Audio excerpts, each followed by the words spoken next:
नमस्कार मैत्रिणींनो, माझ्या आजची चव चॅनलमध्ये तुमच्या सर्वांचे स्वागत आहे। आज मी मस्त तुम्हाला एकदम टेस्टी आणि भन्नाट रेसिपी घेऊन आली। चला तर मग वेळ न वाया घालवता आपण झटपट रेसिपी पाहून घेऊया। मी हरभऱ्याची डाळ रात्री भिजत घातली होती।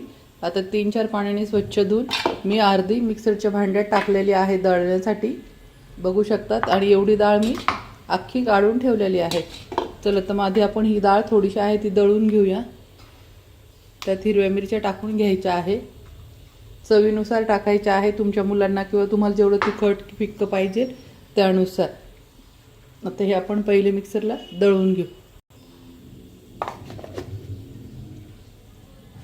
अशा पद्धतीने ही डाळ मी पूर्ण दळून घेतलेली आहे, बघू शकतात अशी। आता हे आपण काढून घेऊ एका भांड्यामध्ये।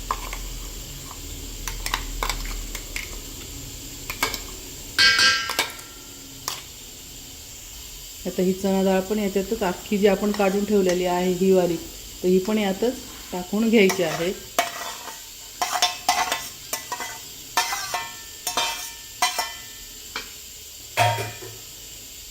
त्यानंतर भरपूर कोथिंबीर टाकून घ्यायची आहे, जिरे टाकून घ्यायचे आहे 1 चमचा। त्यानंतर इथे मी अर्धा चमचा ओवा टाकून घेत आहे। त्यानंतर इथे कांदा टाकून घ्यायचा आहे भरपूर। त्यानंतर इथे मी थोडंसं बेसन पीठ टाकून घेत आहे, फक्त कोटिंग पुरतं। इथे मी मोठे गच्च एकदम भरून 2 चमचे टाकून घेतलेलं आहे। आणि आता चवीनुसार मीठ टाकून घ्यायचं आहे।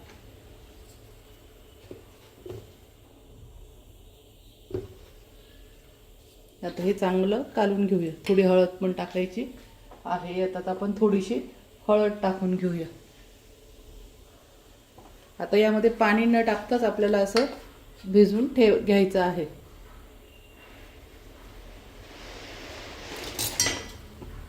हाताने भिजवायचं आहे, कारण की आपल्याला छान गोळा भिजवायचा आहे जास्त।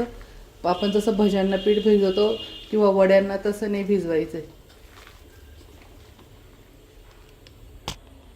अशा पद्धतीने हे पीठ मी भिजवून घेतलेलं आहे, तुम्ही पाहू शकता। ते तुम्हाला 1 मिनिट दाखवते।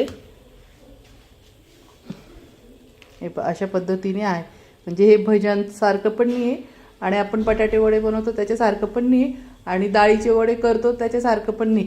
हे असं थोडंसं सैलसर आहे। आणि तुम्हाला जर असं तुमच्याकडून थोडं पातळ वगैरे झालं तर यात बेसन पीठ तुम्ही ॲडजस्ट करू शकता। ते पण आपल्याला हे वेगळ्या टाईपचे खूपच वेगळे वडे आहे, त्याच्यामुळे आपल्याला अशा क्वांटिटीमध्ये हे असं पीठ भिजवून घ्यायचं आहे, बघू शकता। हातातून पण लवकर पडत नाही असं घेतले। आता ते उकडून घेतलेले आहे, आता आपण मॅश करून घेऊया। बटाटे मॅश करून घेतले, त्याच्यात थोडी हळद टाकून घ्यायची आहे आणि चवीनुसार आपण आता इथे मीठ टाकून घेणार आहोत। तर हे छान एकजीव करून घ्यायचं आहे। हे कच्चे हे उकडलेले बटाटे आहे, पण मी तेलामध्ये पुन्हा परतवलेले नाही।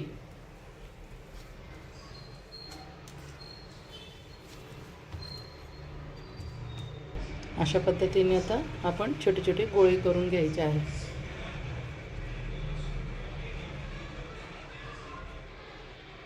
अशा बटाट्याचे पॅटीस करून घ्यायचे आहे सर्व।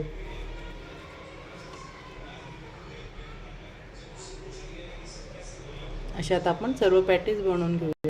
अशा पद्धतीने आता मी सर्व पॅटीस बनवून घेतलेले आहेत। आता इथे जे आपलं डाळ पण वाटून ठेवलेले आहे तर ती घ्यायची आहे, बघू शकता। एक घट्ट आहे, खूप पातळ नाही, जशी वड्यांना आपण बनवतो तशी। आता एक घ्यायचं आहे हातावरती,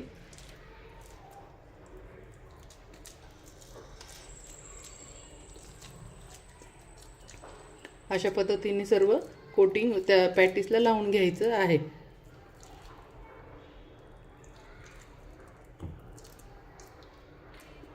हाताला थोडंसं पाणी पण लावून घेतलं तरी चालेल।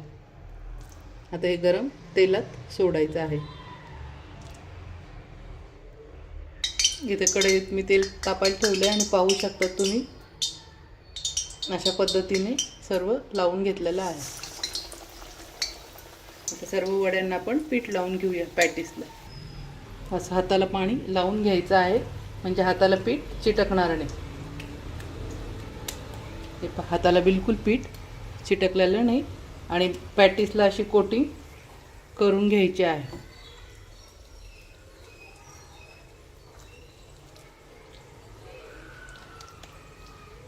अशा पद्धतीने सर्व कोटिंग मी आता करून घेतलेलं आहे. बघू शकता पुढून पण आणि सगळीकडून दाखवते पॅटीसला.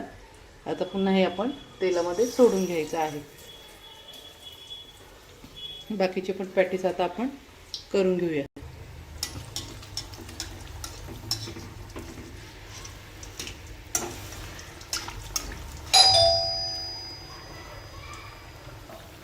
मस्त बघू शकता किती छान आपले वडे झालेले आहेत. हे वडे म्हणजे आपण जे बटाटे वडे खातो त्याच्यापेक्षा कैक पट्टीने खूप वेगळे आणि चवीला खूपच भन्नाट आहे. चला तर मग आता आपण सगळे वडे करून घेऊया. आपले वडे छान तळणं झालेले आहे आणि बघू शकता भजे पण खूप छान त्याचे बनतात. हे बघा मी जवळून दाखवते. हे बघा अख्खी डाळ दिसू राहिली ना तुम्हालाही, किती सुंदर दिसायला छान आहे.